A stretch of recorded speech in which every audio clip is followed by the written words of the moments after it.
The Minds of Billy Milligan, written by Daniel Keyes and published in 1981, is a true story about a man named Billy Milligan who was diagnosed with multiple personality disorder, now known as dissociative identity disorder. The book is based on Milligan's life, as well as on extensive interviews with him, his family, friends, and therapists. Keyes, who is also known for his novel Flowers for Algernon, spent several years researching and writing the book, which became a bestseller and helped raise public awareness about dissociative identity disorder.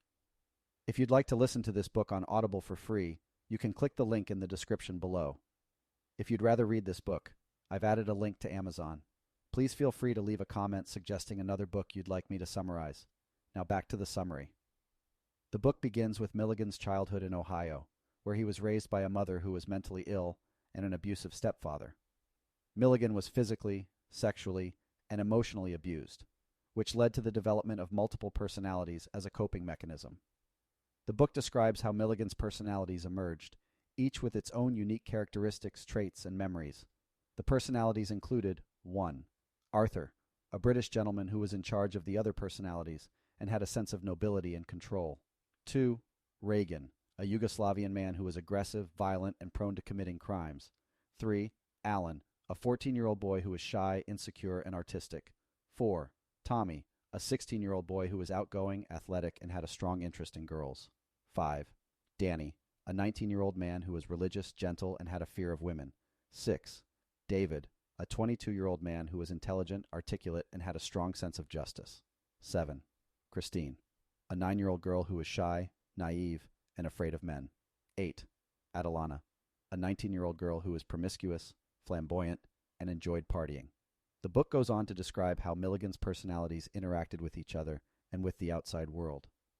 At times, the personalities would compete for control of Milligan's body, which led to episodes of amnesia, confusion, and even violence. Milligan was arrested several times for crimes committed by Reagan, including armed robbery and rape, but he was eventually acquitted by reason of insanity.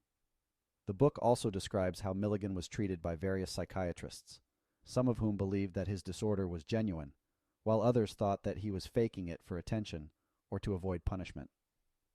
The Minds of Billy Milligan is not only a fascinating account of one man's experience with dissociative identity disorder, but it also raises important questions about the nature of identity, consciousness, and mental illness.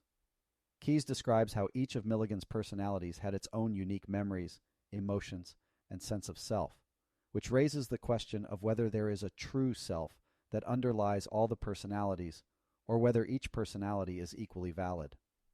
The book also raises questions about the relationship between trauma and mental illness, as Milligan's disorder was clearly linked to the abuse he suffered as a child. One of the most interesting aspects of the book is the way it explores the ethical and legal implications of dissociative identity disorder. For example, the book raises questions about whether each personality should be held responsible for its own actions, or whether Milligan as a whole should be held responsible. The book also raises questions about the use of the insanity defense in criminal trials, as some people argued that Milligan was faking his disorder in order to avoid prison. Another important theme of the book is the relationship between mental illness and stigma. Milligan's disorder was largely misunderstood and stigmatized by the general public, who saw him as a dangerous criminal rather than a person with a genuine disorder. Keyes writes about how Milligan struggled to find acceptance. Please click the subscribe button and head down to the description below to listen to this book for free on Audible. See you in the next summary.